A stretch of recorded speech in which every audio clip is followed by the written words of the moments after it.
KPK, bertemu lagi dengan saya Joandita Ari dalam program wawancara khusus.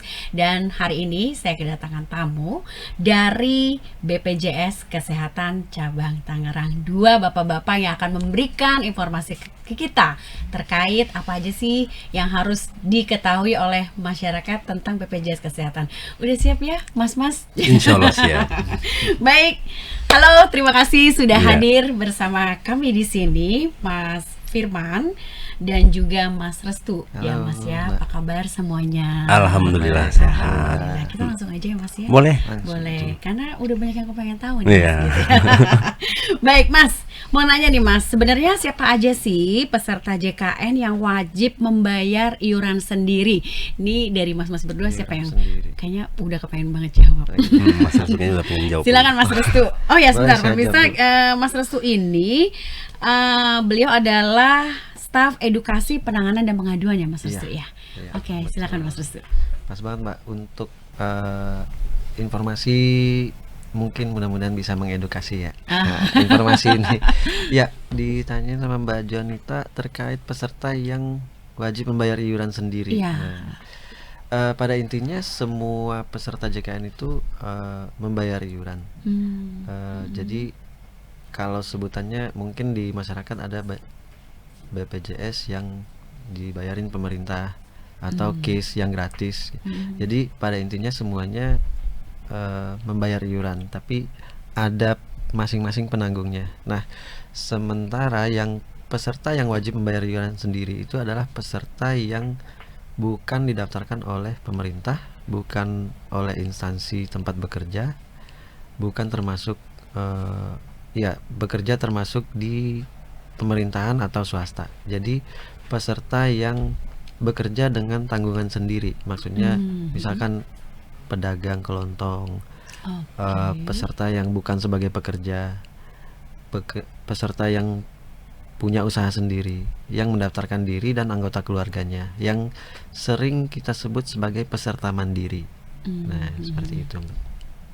Baik, jadi itu terdiri bisa dari pedagang kelontong, Iya. mungkin maaf ya misalnya dia desainer gitu-gitu, bisa nggak sih Mas masuk ke situ nggak sih Bisa kualifikasinya? desainer, Bisa ya. bisa masuk Oke. desainer juga, investor juga bisa masuk di situ. Tapi kalau misalkan dia sebagai desainer yang bekerja pada suatu instansi atau investor yang mendirikan sebuah instansi, nanti beda lagi Beda segmennya. lagi. Kan sekarang banyak tuh desainer-desainer yang dia mandiri kan Mas, Iya, menjual jasanya benar. sendiri juga. Iya. Berarti termasuk kayak asisten rumah tangga gitu masuk nggak sih Mas? Masuk juga, bisa Masuk dimasukkan ya? juga. Oke. Misalkan dia sebagai asisten rumah tangga, namun bosnya sebagai pekerja, asisten rumah tangganya bisa didaftarkan sebagai peserta mandiri juga. Baik, baik. Terima kasih Mas Restu untuk penjelasannya. Dan Iya. kemudian gini Mas, nah ini yang paling penting, kan harus bayar nih. Harus gitu kan. bayar, ya. Kadang-kadang kan suka lupa kan. Iya, betul. Ada nggak sih dari BPJS Kesehatan tuh fitur pengingat atau auto debit agar peserta tuh nggak lupa bayar? Jadi biar mereka tuh ya udahlah nggak ada tunggakan gitu ya Mas. Gimana Mas? Oh iya, kalau untuk fitur auto debit sebenarnya kita bisa mendaftarkan melalui mobil JKN. Saat Oke. mendaftar pertama kan kita membawa nomor rekening untuk mendaftarkan sebagai auto debit bisa. Jadi sebenarnya kita udah siapkan fiturnya, tinggal masyarakat mau nggak memakai fitur ini. Oke. Jadi kalau ini sebenarnya tidak perlu repot-repot lagi kan, udah bayar atau belum. Dengan auto debit udah otomatis tiap bulan udah langsung dipotong. Gitu Mas ya. Iya, langsung dengan Jadi- Sebenarnya sudah ada kita fitur itu. iya. Boleh ditambahin Mbak Boleh, ya? silakan, Terkait auto debit itu sebenarnya biar terhindar dari yang tadi itu Mbak, yang kelupaan, tunggakan. Jadi di kita sudah mengakomodir dengan aplikasi Mobile JKN yang tadi disampaikan Pak Firman, sudah didukung juga di aplikasinya terkait pendaftarannya. Jadi peserta yang sudah mendaftar sebagai menjadi peserta JKN, masyarakat yang sudah mendaftar sebagai peserta JKN nggak perlu repot-repot lagi daftar auto debitnya ke bank yang dimiliki sesuai rekeningnya gitu. Jadi sudah bisa diakses melalui aplikasi Mobile JKN. Berarti tinggal download aplikasinya Aplikasi aja Mobile gitu ya, JKN, Mas, ya. ya, benar. Terus kan nggak susah ya step-stepnya gitu, nggak sulit ya Mas ya? Maksudnya bisa semua paham kan artinya kan? Iya. Sangat Sangat. user friendly Mbak. Oke. Sangat user friendly. Jadi kesannya aja yang agak ribet di awal. Mungkin pendaftarannya menggunakan nomor NIK, nomor HP, butuh verifikasi nomor HP, verifikasi wajah juga. Oh. Mungkin Pasti record. karena itu terkesan ribet di awal, tapi setelah berhasil terdaftar, fitur-fiturnya diakses sangat user friendly.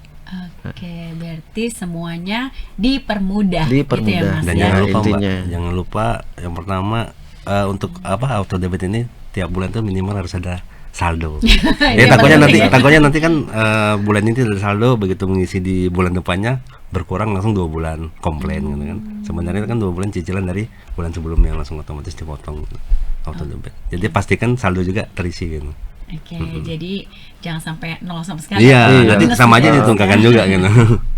Baik Mas, selanjutnya gini, kalau pesertanya tadi kan terkait dengan jangan sampai telat bayar, jangan sampai saldonya kurang. Nah, kalau misalnya telat bayar iuran tuh ada konsekuensinya nggak sih Mas Firman? Konsekuensinya kalau dari sisi pelayanan dulu ya Mas. Iya. Iya, Ya, Mas. pelayanan. Kalau dari sisi pelayanan, kalau kita telat membayar nanti kita akan kena istilahnya denda layanan di rumah sakit kalau misalnya dirawat inap. Jadi selama 45 hari, misalnya kita telat pembayaran 2 bulan, kita menunggak membayar 2 bulan, begitu kita dirawat nanti kita ada namanya denda layanan di rumah sakit. Mungkin Mas Restu ada yang mau Ya, tambahin? terkait denda layanan ini munculnya pada saat menunggak, Mbak. Jadi setelah pembayaran iuran yang tadi disampaikan Pak Firman, muncul masa denda 45 hari 45 hari. sejak pembayaran tunggakan iuran. Jadi jika peserta mengakses pelayanan rawat inap dalam masa denda 45 hari itu akan dikenakan denda layanan. Ya, jadi dalam 45 hari masa denda mengakses pelayanan rawat inap, muncullah denda layanan di situ. Tapi kalau misalkan dalam masa denda tapi pesertanya tidak mengakses pelayanan rawat inap, itu aman. Nggak muncul, nggak akan muncul denda layanannya. Gitu. Gitu ya Mas ya. Nah, kalau misalnya kan dipakai nih, nah, terus telat bayar ada denda layanan tadi yang Mas Iya, Restu benar. ceritain gitu ya. Sekarang tipsnya apa sih Mas supaya pasti ada Yang nggak dong ada ya itu sarannya dari Mas berdua nih, Mas Firman dan Mas Restu, agar peserta ini supaya disiplin dan bayar tepat waktu dan tidak menyulitkan ketika dipakai kan tentunya ya. Gimana Mas? Ya. Apa ya? Coba dulu. Coba dulu. Boleh Mas? Boleh? Oh, Siapa? saya dulu boleh. Yang pertama tadi mungkin ya kita manfaatin auto debit. Oke, Manfaatin auto debit jadi agar tiap bulan itu sudah otomatis dan kalau lupa pun langsung sudah terpotong dari rekening, jadi itu tidak perlu memikirkan wah ada bayar apa yang belum dibayar. Nah, minimal manfaatkan auto debit. Mungkin solusi tips kedua mungkin apa ya, kasih pengingat gitu ya. Reminder. reminder atau tertib mungkin dalam pembayaran cicilan-cicilan gitu. Ada lagi Mas tambahan? Ya, boleh ditambahin kalau untuk tips dan trik ya, Iya. biar telat bayar ya. nggak telat bayar atau terjadi tunggakan. Ya mungkin lebih ke kita ya Mbak sebagai pesertanya, sebagai peserta JKN ini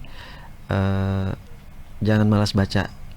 Iya, maksudnya bukan menganggap kita sebagai peserta JKN ini orang-orang malas, tapi karena program JKN ini punyanya peserta, jadi kita mestinya lebih proaktif dalam mencari informasi terkait hak dan kewajiban kita, terutama kewajibannya terkait pembayaran iuran. Karena kalau misalkan kita menunggak itu akan berefek pada pelayanan kesehatan, karena statusnya nonaktif, pelayanannya terhenti sementara sampai dengan pembayaran tunggakan berikutnya. Seperti itu. Jadi mungkin kita lebih proaktif lagi sebagai peserta terkait hak dan kewajiban kita sebagai peserta JKN. Oke, baik sekali. Ya, sama mungkin satu lagi Mbak ya. Di sini kan kita untuk membayar iuran sebenarnya kita prinsip gotong royong. Iya. Ya sebenarnya kita yang sehat membantu yang sakit. Jadi istilahnya di sini apa, kita beramal buat membantu orang-orang yang sedang sakit. Gitu. Jangan itulah tadi adalah salah satu manfaat dari tidak telat bayar tuh karena itu Iya. Mas. Karena itu. Kita Jadi jangan berpikir saya sehat kok gitu kan, nggak usah bayar gitu. Jadi uang yang kita bayarkan walaupun kita nggak pakai tapi disubsidi untuk Bener. yang Tetap membutuhkan. bermanfaat, Gitu iya, ya. benar. Baik, berarti ini kan ada secercah harapan ya buat masyarakat mungkin yang belum tertangani atau belum terdaftar gitu kan ya. Sekarang untuk dari Mas Firman dan juga Mas Restu sendiri, ada nggak sih pesan buat masyarakat khususnya warga Tangerang supaya semuanya terlayani oleh BPJS Kesehatan dengan sangat baik, bukan cukup baik ya Mas, tapi dengan sangat baik. Ya. Silakan, mungkin dari Mas Firman dulu kali ya. Oke. Silakan Mas Firman. Ya, jadi harapan kita ini terkait dengan iuran tadi, Iya. terkait dengan iuran untuk peserta, untuk sobat JKN khususnya di Kota Tangerang dan Kota Tangerang Selatan, kalau bisa ayo tepat waktu dalam membayar iuran, karena di balik pembayaran tepat waktu itu kita telah menolong beberapa jiwa yang sedang membutuhkan pelayanan kesehatan. Dari iuran Bapak Ibu semuanya, mungkin dari iuran sobat-sobat JKN inilah istilahnya ladang ibadah mungkin bagi kita yang sehat untuk membantu masyarakat yang sedang membutuhkan. Itu dari saya. Dari Mas Restu sendiri gimana Mas? Ya, terkait peserta yang sudah terdaftar sebagai peserta JKN, masyarakat yang sudah terdaftar sebagai peserta JKN, agar tadi udah disampaikan Pak Firman ya, agar tidak telat dalam membayar iuran. Mungkin kalau dari saya ya, kenapa kita mengingatkan untuk nggak telat membayar iuran? Yang pertama tadi sebagai ladang amal. Yang kedua untuk membantu peserta yang sedang membutuhkan pelayanan. Yang mungkin bukan mungkin ya, yang menjadi prinsip dari program JKN sendiri Mbak, yaitu gotong royong. Gotong royong terkait iuran, gotong royong terkait membantu peserta yang sakit, yang sedang membutuhkan pelayanan. Ya mungkin lebih dimanfaatkan apa yang telah menjadi program pemerintah. Program JKN ini nggak cuma dari pemerintah pusat, karena ada pemerintah daerah juga yang bekerja sama dengan BPJS Kesehatan dan beberapa stakeholder terkait dalam pengelolaan data-data tersebut. Jadi balik lagi ke masyarakat sebagai peserta JKN agar lebih proaktif dalam mencari informasi tentang hak dan kewajiban sebagai peserta gitu. Agar programnya berjalan dengan maksimal. Yang tadi Mbak Jonita bilang bukan cukup baik, tapi harusnya pelayanannya sangat baik ya. Oke Mas, tambahan satu lagi mungkin, tambahan satu lagi mengingatkan untuk seluruh sobat JKN, jangan lupa pembayaran iuran maksimal di tanggal 10 setiap bulannya. Setiap bulannya. Terus supaya tidak ada tunggakan. Supaya tidak ada tunggakan. Baik, terima Boleh kasih. ditambahkan lagi? Oh, boleh. Nggak kelar-kelar podcastnya ya? Nggak selesai. Saya Ya. tunggu Mas sampai besok juga nggak apa-apa. Ya, Mas. jadi kita kayak gitu-gitu ya Mbak. Nanti Pak Firman nambahkan lagi ya. Ya. Karena udah ditambahkan oleh Pak Firman, jangan sampai telat bayar iuran setiap tanggal 10. Maksimal tanggal 10 setiap bulannya. Habis ini jangan ada nanya lagi kemana bayar iurannya. Pembayaran iurannya sudah ada banyak kanal Bapak Ibu semuanya. Bisa di Alfamart, Indomaret, melalui mobile banking, internet banking, melalui kalau kita mau jajan-jajan online Mbak, itu sudah Shopee. mengakomodir semua. Marketplace Marketplace ya. juga sudah mengakomodir semua untuk pembayaran iuran. Dompet digital. Dompet mungkin juga, Mas. digital, Dana, apalagi pokoknya silakan disebutkan semua. Marketplace-nya, dompet digitalnya sudah mengakomodir untuk pembayaran JKN KIS. Oke, baik. Terima kasih banget Mas Firman dan juga Mas Restu, informasinya cukup membantu masyarakat, terutama warga Tangerang, Kota Tangerang maupun Tangerang Selatan tadi ya Mas ya. Jadi semoga nggak ada alasan lagi untuk tunggakan-tunggakan gitu ya Mas ya. Iya. Dan lancar dalam pembayaran, karena pembayaran Anda membantu masyarakat lainnya juga untuk bisa terlayani dengan baik, gitu ya Mas ya. Baik, terima kasih Mas Firman dan Mas Restu sudah hadir di redaksi Warta Kota Live, dan Sobat BK dan juga saudara-saudara semuanya. Terima kasih sudah menyimak kami bertiga di sini terkait layanan dari BPJS Kesehatan untuk cabang Tangerang, dan khususnya warga Tangerang untuk yang belum terdaftar sebagai JKN, segera mendaftar, karena tadi Mas Restu juga udah sebutkan ya, Mas Firman juga sebutkan manfaat itu banyak banget gitu ya. Baik, terima kasih, dan kita ketemu lagi dalam tema yang berbeda dengan saya Jonita Ari, pamit undur diri. Terima kasih dan sampai jumpa. Sampai jumpa.